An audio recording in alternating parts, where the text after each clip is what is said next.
এই ভিডিওতেও দ্রবণ সম্পর্কে আরো কিছুটা আলোচনা আমরা করব। লাস্ট ভিডিওগুলোতে দ্রবণের বেশ কিছুটা পার্ট আমরা করে ফেলেছি। আচ্ছা, এই ভিডিওতে প্রথমেই যে আলোচনাটা করব সেটা হচ্ছে দুই ধরনের পদার্থ হয়।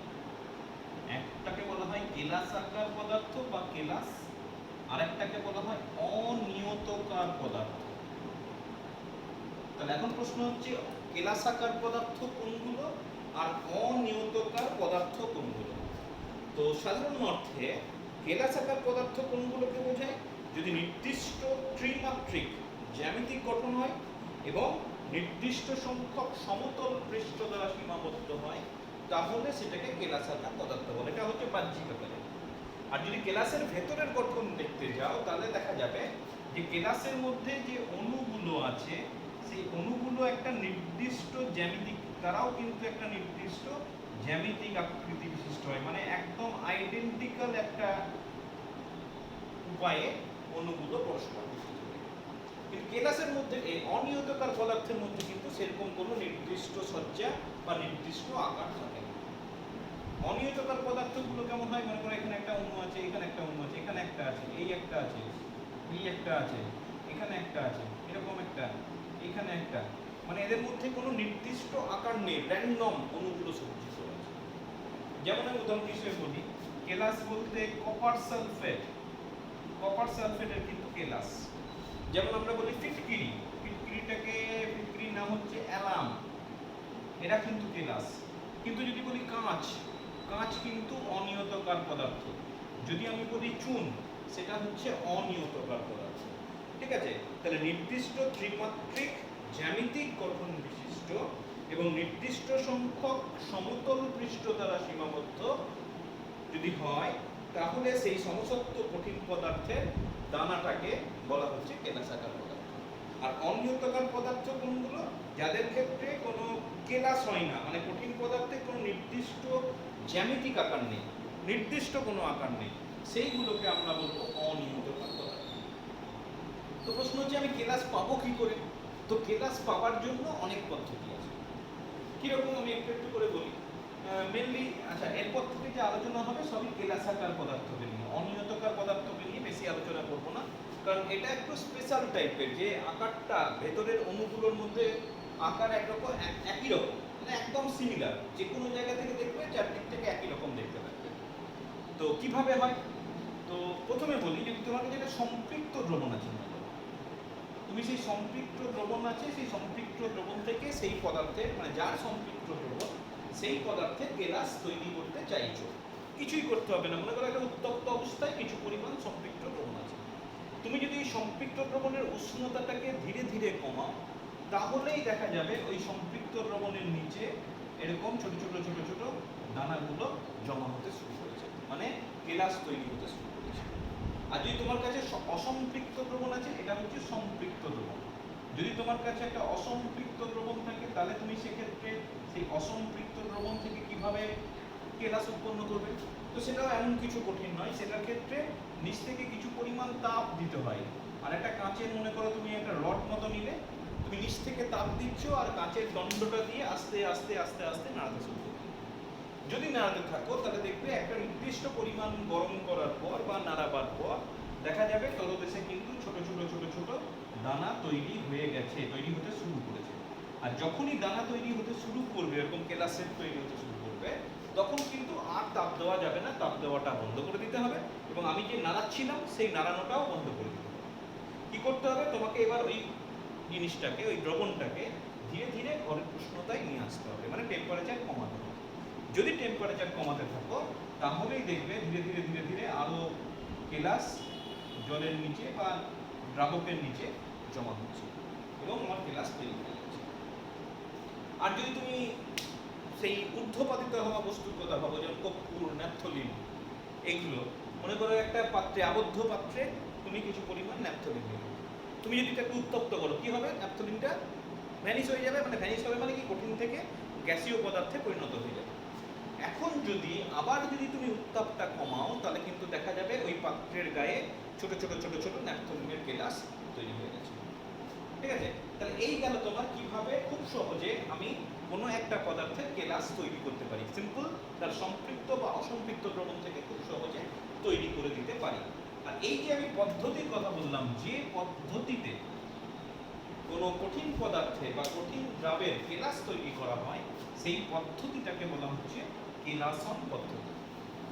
ঠিক আছে, বেশ, এবার বলি যে কিছু কিছু পদার্থের বা কিছু কিছু কেলাসের ক্ষেত্রে দেখা গেছে যখন আমি কেলাস তৈরি করছি তখন সেই কেলাসের সঙ্গে, কেলাসের একটা অণুর সঙ্গে জলের বেশ কিছু অণু যুক্ত হয়ে যায়, এবং সেই জলের অণু যেগুলো যুক্ত হয়ে যায় সেটাকে বলা হয় কেলাস জল। মানে কেলাস গঠনের সময় নিজে থেকে কেলাসের বা দ্রাবের একটা অণুর সঙ্গে জলের বেশ কিছু সংখ্যক অণু যুক্ত হয়ে যায়। যেমন আমি তোমাকে কতগুলো উদাহরণ দিচ্ছি, যেমন আমি তোমাকে বলতে পারি Na2CO3, তার সঙ্গে দেখা গেছে 10 অণু, যখন কেলাস তৈরি হয় একটা অণুর সঙ্গে 10 অণু জল থাকে, এটার নাম হচ্ছে গ্লোবার লবণ। আরো কতগুলো উদাহরণ দিই, যেমন তোমাকে বলি এইভাবে নাম দেওয়া হয় ব্লু ভিট্রিয়ল। ব্লু ভিট্রিয়ল মানে কি, তুমি মনে রাখবে CuSO4 টাকে ব্লু ভিট্রিয়ল বলে, এবং সেক্ষেত্রে 5 অণু জল থাকে। ঠিক, যদি তুমি বলো গ্রিন ভিট্রিয়ল তাহলে তুমি মনে রাখবে সেটা হচ্ছে FeSO4, তার সঙ্গে তোমার প্রায় 7 অণু জল থাকে। তুমি যদি বলো হোয়াইট ভিট্রিয়ল তাহলে সেটা হচ্ছে জিঙ্ক সালফেট, এবং তার সঙ্গেও প্রায় 7 অণু জল থাকে। এই যে 5 অণু জল, 7 অণু জল, 7 অণু জল, এইগুলোকে বলা হচ্ছে কেলাস জল। এবং এটা যে কোনো কেলাসের ক্ষেত্রে, যে কোনো বলা ভুল, বেশিরভাগ কেলাসের ক্ষেত্রে এইভাবে ওই পদার্থের একটা অণুর সঙ্গে বেশ কিছু জলের অণু যুক্ত হয়ে যায়, এবং সেক্ষেত্রে সেই জলের অণুগুলোকে বলা হচ্ছে কেলাস জল। এবং যে সমস্ত কেলাসের ক্ষেত্রে এই ঘটনাগুলো ঘটে বা এই কেলাস জল চলে আসে সেটাকে বলা হয় শোধক কেলাস। ঠিক আছে, তাহলে শোধক কেলাস কোনগুলো? কিছুই না, যে সমস্ত কেলাসগুলোতে কেলাস জল থাকে সেইগুলোকে শোধক কেলাস বলে। তুমি উদাহরণ হিসেবে যে কোনো একটা বা দুটো তুমি দিয়ে দিতে পারো। ঠিক আছে, বেশ, এই কেলাস জলের কনসেপ্ট যখন চলে এলো তখন এখান থেকে আমি আরো দুটো প্রশ্ন এখানে আলোচনা করে দিই। যেমন একটা প্রশ্ন খুব আসে যে এই যে গ্লোবাল লবণ বললাম, বলছে গ্লোবাল লবণকে উত্তপ্ত করে, মানে গ্লোবাল লবণের একটা সলিউশন তুমি তৈরি করেছো। ঠিক আছে, এবার আগের দিন দেখবে আলোচনা করেছি যে সম্পৃক্ত থেকে অসম্পৃক্ত দ্রবণ করতে গেলে উত্তপ্ত করতে হবে।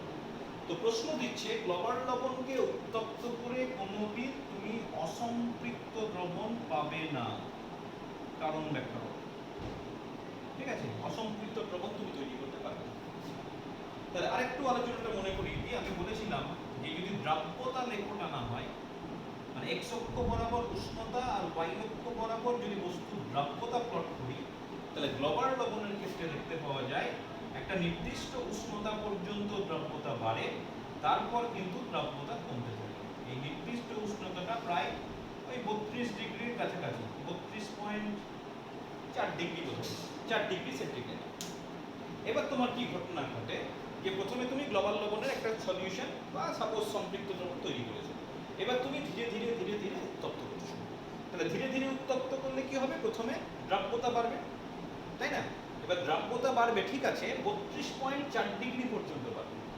এবার যেই তোমার 32.4 ডিগ্রির উপরে চলে গেল তখন কি হয়, এই যে জলের অণুটা আছে সেই জলের অণুটা ধীরে ধীরে বাতাসে মিশে যায়। ঠিক আছে, মানে যে জলটা আছে সেই জলটা ত্যাগ করে বায়ুতে চলে গেল। এবার যেই বায়ুতে চলে গেল তখন কিন্তু এটা আর, মানে এটা একটা অনিয়তকার পদার্থে পরিণত হয়ে গেল। হলো, এরপর কি হয়, যখনই 32.4 এর বেশি হয়ে গেল তারপরে একই সঙ্গে কি ঘটনা ঘটবে, যে ওটা দ্রাব্যতা এবার কমতে থাকবে। এবার দ্রাব্যতা কমতে থাকবে মানে কি, কম পরিমাণ দ্রবীভূত হবে। তাহলে কম পরিমাণ যদি দ্রবীভূত হয়, যে বাড়তি পরিমাণটা কি হবে, বাড়তি পরিমাণটা এখানে যেমন দেখিয়েছি থিতিয়ে পড়তে শুরু করবে, আর যদি নিচে থিতিয়ে পড়তে শুরু করে সেটা আর যাই হোক কোনোভাবে অসম্পৃক্ত দ্রবণ হতে পারে। অসম্পৃক্ত দ্রবণ মানে কি, যে পরিমাণ দ্রবীভূত হতে পারে ম্যাক্সিমাম তার থেকে কম পরিমাণ, মানে সবটাই গুলে থাকবে, কোনোভাবেই নিচে থিতিয়ে পড়তে পারবে। তাহলে আমি বলতে পারি একটা গ্লোবাল লবণের কোনোদিন আমি উত্তপ্ত করে অসম্পৃক্ত দ্রবণ তৈরি করতে পারবো না। ঠিক আছে, আবার বলছি, গ্লোবাল লবণ এটা হচ্ছে সংকেত। প্রথমে উত্তপ্ত করলে দ্রাব্যতা বাড়ে, কিন্তু যেই 32.4 ডিগ্রি চলে আসে তারপরে কি হয়, এই যে কেলাস জলটা আছে, কেলাসটা ওই জলটাকে ত্যাগ করে, এবং যেহেতু জলটা ত্যাগ করে এটা একদম শুষ্ক অনিয়তকার পদার্থে পরিণত হয়, এবং যখনই তোমার এরপর উষ্ণতা বাড়াবে দ্রাব্যতা কমে যায়, মানে কম পরিমাণ দ্রবীভূত হয়, তাহলে সেক্ষেত্রে বাড়তি যে পরিমাণটা থাকবে সেটা তলদেশে থিতিয়ে পড়ে, তার মানে সেটা আর যাই হোক অসম্পৃক্ত দ্রবণ হতে পারে। ঠিক আছে, বেশ। আরেকটা প্রশ্ন খুব দেয় যে কিভাবে সোডিয়াম থায়োসালফেট, আমি সংকেতটা লিখছি Na2H2O3, তার সঙ্গে বোধহয় বেশ কিছুটা কেলাস জল থাকে, 10 নয়, Na2H2O3 এটা বোধহয় 5H2, এবং এটার আরেকটা ছোট নাম হচ্ছে, এটাকে বলা হয় হাইপো, শর্টে এটাকে বলা হয় হাইপো। পরীক্ষায় খুব প্রশ্ন দেয় কিভাবে সোডিয়াম থায়োসালফেটের অতিপৃক্ত দ্রবণ প্রস্তুত করবে। খেয়াল রাখবে, অতিপৃক্ত দ্রবণ, সম্পৃক্ত নয়, অসম্পৃক্ত নয়, একদম অতিপৃক্ত দ্রবণ তোমাকে তৈরি করতে হবে। কিভাবে করব? খুব ছোট পদ্ধতি, যে তুমি একটা পাত্রে, সাপোজ একটা বিকারে, বড় একটা বিকার নিলাম, সেখানে আমি কিছু পরিমাণ কেলাস, Na2H2O3 একটা কেলাস কিছু পরিমাণ নিলাম, আর মুখটা আমি বন্ধ করে দিলাম যাতে বাইরে থেকে কোনো পদার্থ ভিতরে ঢুকতে না পারে। এবার আমি কি করলাম, ধীরে ধীরে ধীরে ধীরে এটাকে আমি উত্তপ্ত করতে শুরু করলাম। উত্তপ্ত করতে শুরু করলে কি হবে, প্রথমেই এই কেলাস জলটা বেরিয়ে আসতে চাইবে। এবার যে কেলাস জলটা বেরিয়ে আসবে সেই কেলাস জলে এই যে বাকি পদার্থটা আছে Na2H2O3 সেটা দ্রবীভূত হয়ে যাবে। তার মানে কি হবে, এখানে তুমি ভাবতে পারো এখানে তোমার Na2H2O3 একটা সলিউশন তৈরি হবে। ঠিক আছে, এবার তুমি Na2H2 সলিউশনটা তৈরি হয়ে গেল।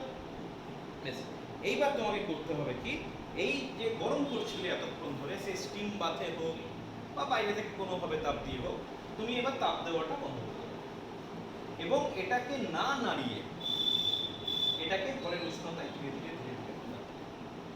যদি ঠান্ডা করে দাও তাহলে তুমি যেটা পাবে সেটা হচ্ছে হাইপোর একটা অতিপৃক্ত দ্রবণ। তুমি বলে বুঝবো কি করে অতিপৃক্ত দ্রবণ? ওই যে বললাম নাড়ানো যাবে না। তুমি মনে করো ঘরের উষ্ণতায় এলো, তুমি এটাকে ফিক্সড করে রেখেছো, সিম্পল এটাকে এক টোকা মেরে দাও, অথবা তুমি একটু নাড়িয়ে দাও। যদি নাড়িয়ে দাও দেখতে পাবে কি হবে, দ্রবণ থেকে দ্রাবকগুলো আলাদা হয়ে যাচ্ছে। ঠিক আছে, যেটা বলেছিলাম অতিপৃক্ত দ্রবণের ক্ষেত্রে, যে অতিপৃক্ত দ্রবণ হচ্ছে ভীষণ অস্থায়ী। তুমি কোনোভাবে অতিরিক্ত দ্রবণ তৈরি করলে স্থির অবস্থায় রেখেছো, যদি একটা টোকা মেরে দাও অথবা যদি নাড়িয়ে দাও, দেখবে দ্রবণ থেকে দ্রাবকটা একদম আলাদা হয়ে যায়। মানে কেন? তার কারণ বেশি পরিমাণ অলরেডি খেয়ে নিয়েছিল। হয় না যে বেশি পরিমাণ খেয়ে নিলে কি হয়, শরীরে অস্বস্তি হয়, আমরা বের করে দিই। ঠিক এখানেও তাই, যে বেশি পরিমাণ ধরে রেখেছিল, যেই আমি একটু টোকা মেরে দিলাম, কি হলো, যে বাড়তি পরিমাণটা ছিল নিচে আলাদা করে দিয়ে চলে গেল। ওটা থেকেই বোঝা যায় ওটা হচ্ছে অতিরিক্ত দ্রবণ। তাহলে ঠিক আছে, এটা হলো তোমার কিভাবে একটা হাইপো অতিপৃক্ত দ্রবণ আমরা প্রস্তুত করতে পারি। বেশ, নেক্সট আলোচনায় চলে যাই, যে এইভাবে প্রশ্ন থাকে কেলাসের ব্যবহারিক প্রয়োগ। এই যে আমি কেলাসে পরিণত করলাম, এর কিন্তু প্রচুর ব্যবহারিক প্রয়োগ আছে। কিরকম ব্যবহারিক প্রয়োগ আছে? যেমন মনে করো যে সমুদ্রের জল আছে, সমুদ্রের জল থেকে নুন কিন্তু তৈরি করা যেতে পারে। তো সমুদ্রের জল থেকে যে লবণের দানা তুমি তৈরি করবে, তাহলে প্রথমেই কি করতে হবে, ওর মধ্যে যে অশুদ্ধিগুলো আছে আলাদা হয়ে যাবে। আলাদা করে তারপর কেলাস তৈরি করতে কিন্তু কেলাসন পদ্ধতি ব্যবহার করা হয়। অথবা যদি তোমার মনে করো অ্যালাম, অ্যালাম মানে হচ্ছে K2SO4 Al2SO4O3, এরকম একটা বড় সড়ো দেখবে সংকেত আছে, K2SO4 আমরা কমা দিয়ে লিখবো Al2SO4O3, আর তার সঙ্গে বলে 24H2O। যদি এই পদার্থের কেলাস আমি তৈরি করতে চাই, বা এই পদার্থের কেলাস তৈরি করতে গেলে, বা KNO3 পটাশিয়াম নাইট্রেট, তার কেলাস তৈরি করতে কিন্তু আমরা কেলাসন পদ্ধতি ভীষণভাবে ব্যবহার করি। তাহলে কেলাসন পদ্ধতির প্রচুর ব্যবহারিক প্রয়োগ কিন্তু রয়েছে। এবার আমি একটা কথা বলি, অনেক সময় প্রশ্নও আসে যে কেলাসন পদ্ধতিতে কি হয়, মানে যেটা সুবিধা যেটা হয়, যদি কোনো পদার্থের মধ্যে কোনো অশুদ্ধি মেশানো থাকে, সেই অশুদ্ধিটাকে খুব সহজে আলাদা করে দেওয়া যায়। কিভাবে?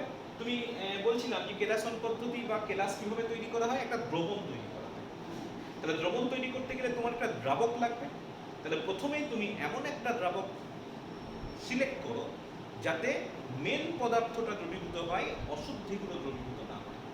মানে এটা এক্সপেক্টেড, কোনো একটা দ্রবণে বা কোনো একটা দ্রাবকে সব পদার্থ দ্রবীভূত হয় না বা সবার দ্রাব্যতা সমান না। এটা কিন্তু একটা বড় সুবিধা। তাহলে যখনই তুমি দ্রবণ তৈরি করবে কেলাসন করতে গিয়ে, যখনই তুমি সম্পৃক্ত দ্রবণ বা অসম্পৃক্ত দ্রবণ তৈরি করতে চাইবে, প্রথমেই তুমি এমন একটা দ্রাবক নেবে যাতে মেন পদার্থটা দ্রবীভূত হয় আর অশুদ্ধিগুলো দ্রবীভূত না হয়। তাহলে যখনই তুমি এই দ্রবণটা তৈরি করবে কি হবে, মেন পদার্থের দ্রবণ তৈরি হবে, আর যেগুলো অশুদ্ধি আছে সেগুলো হয় ভাসবে নয় নিচে থিতিয়ে পড়বে। তুমি কি করবে, পরিষ্কাপন পদ্ধতিতে প্রথমে ওইগুলোকে আলাদা করবে। তাহলে ওইগুলো যদি আলাদা করে দাও মানে কি, অশুদ্ধিগুলো বাদ চলে গেল, অশুদ্ধিগুলো বাদ চলে গেলে তুমি পিওর সলিউশন পেয়ে গেলে। এবার পিওর সলিউশন থেকে তুমি এবার কেলাসন পদ্ধতিতে কেলাস তৈরি করো, যে কেলাসটা পাবে অবভিয়াসলি একদম বিশুদ্ধ কেলাস পাবে। ঠিক আছে, তাহলে এটা অনেক সময় প্রশ্ন দেয় যে কেলাসন প্রক্রিয়ায় কোনো কঠিন পদার্থে বিশুদ্ধিকরণ কিভাবে করবে বা বিশুদ্ধিকরণের শর্ত কি দেবে, তখন তোমাকে এই কথাগুলো আস্তে আস্তে বলতে হবে। আচ্ছা, এইবার আমি দুটো জিনিস আরো আলোচনা করব। একটা হচ্ছে অধিবৃদ্ধি আর একটা হচ্ছে, অধিবৃদ্ধিটা আগে বলি। অধিবৃদ্ধি কথাটার মানে কি, কিছুই না, তোমার কাছে একটা সম্পৃক্ত দ্রবণ আছে যে কোনো পদার্থে, এই একটা সম্পৃক্ত দ্রবণ আছে, সাপোজ চিনির সম্পৃক্ত দ্রবণ।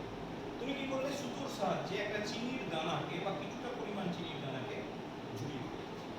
কি করবে, যেহেতু এটা সম্পৃক্ত দ্রবণ ছিল, তুমি বাড়তি মেশাচ্ছ। এটা চিনির দানা ডোবানো মানে কি, বলবো না দেখো, সম্পৃক্ত মানে ওই নির্দিষ্ট পরিমাণ। আমি উদাহরণ দিয়েছিলাম, সাপোজ 40 গ্রাম চিনি মেশালে সম্পৃক্ত দ্রবণ হয় 100 ml জলে। আমি আজ ফর এক্সাম্পল বলছি, 40 গ্রাম যদি চিনি মেশাই তাহলে সম্পৃক্ত দ্রবণ, তাহলে তোমার 40 গ্রাম মিশিয়ে প্রথমে সম্পৃক্ত দ্রবণ তৈরি করেছিল। এবার কি করলে, একটা বাড়তি চিনির দানা তুমি যোগ করে দিলে, তার মানে কি, সেটা কিন্তু সম্পৃক্ত হইল না। তখন সেক্ষেত্রে কি হবে, যে বাড়তিগুলো হয়ে যাচ্ছে, একটা একই রকম যেহেতু পেয়ে গেছে, ও কি করবে, ওই দ্রবণ থেকে দ্রাবকগুলো কিছু কিছু করে এই চিনিটার গায়ে জমা হতে শুরু করবে, এবং অল্প কিছুক্ষণের মধ্যে তুমি কি পাবে, দেখবে যে চিনির দানাটা দিয়েছিলে তার থেকে চিনির দানাটার আকার অনেক বড় হয়ে গেছে। এই পদ্ধতিকে বলা হচ্ছে অধিবৃদ্ধি। বোঝা গেছে? কোনো পদার্থে বা কোনো দ্রবের সম্পৃক্ত দ্রবণে যদি ওই দ্রবের কোনো একটা কণা বা টুকরো সুতোর সাহায্যে যদি ঝুলিয়ে দেওয়া হয়, তাহলে দেখা গেছে ওই দ্রবণের দ্রাব থেকে বেশ কিছু পরিমাণ দ্রাব ওই যেটা ঝুলিয়ে দিয়েছো তার গায়ে আস্তে আস্তে জমা হতে থাকে, এবং সেটাকেই বলা হচ্ছে অধিবৃদ্ধি। বেশ, আরেকটা জিনিস নিয়ে প্রশ্ন থাকে যেটাকে বলা হয় সিড কেলাস। সিড কেলাস, এটা খুব ব্যবহারিক প্রয়োগ আছে। ওই একই রকমের ব্যাপার, তুমি কিছু পরিমাণ সম্পৃক্ত দ্রবণ তৈরি করেছো যে কোনো পদার্থে। এবার তুমি কি করলে, একটা দানা এখানে যোগ করে দিলে, ঝুলিয়ে রাখছো না, তুমি একদম এখানে যোগ করে দিলে। কি ঘটনা ঘটে, ঘটনা যেটা ঘটে যে এবার দ্রবণ থেকে দ্রাবকগুলো খুব দ্রুত আলাদা হতে থাকে, মানে কেলাসন পদ্ধতিটা খুব দ্রুত হয়ে যায়। ঠিক আছে, যখনই তুমি এই বাড়তি দানাটা যোগ করলে, এখানে কেলাসন পদ্ধতি দ্রুত হয় এবং দ্রুত তলদেশে কেলাস জমা হতে থাকে, এবং সেক্ষেত্রে তুমি যে দানাটা যোগ করেছো সেই দানাটাকে বলা হয় সিড কেলাস। তো এটার প্রচুর ব্যবহারিক প্রয়োগ আছে, যেমন আখের রস থেকে চিনি তৈরি করা, ওই একই জিনিস করা হয়। আখের রস আছে, কয়েক দানা চিনি যোগ করে দাও, খুব সহজে, মানে এই পদ্ধতিটা কি হবে, কেলাসন পদ্ধতি, যে পদ্ধতিতে কেলাস তৈরি করা হচ্ছে সেটা অতি দ্রুত সম্পন্ন। ঠিক আছে, এছাড়াও আরেকটা মনে রাখবে, এই যে তোমরা মানে অনেকে পড়ে আংটিতে জেমস স্টোন, রুবি হোক পান্না হোক, ওইগুলো যেগুলো তৈরি করা হয় সেগুলো কিন্তু এই ধরনের সিড কেলাস পদ্ধতি বা অর্ধপরিবাহী সেমিকন্ডাক্টর, কিছু কিছু ক্ষেত্রে সেমিকন্ডাক্টর প্রস্তুতিতেও কিন্তু এই সিড কেলাসের ব্যবহার করা হয়ে থাকে। ঠিক আছে, বেশ, এই পর্যন্তই এখন থাক। এটা ভালো করে দেখবে, শুনবে, বুঝতে না পারলে আমাকে বলবেন।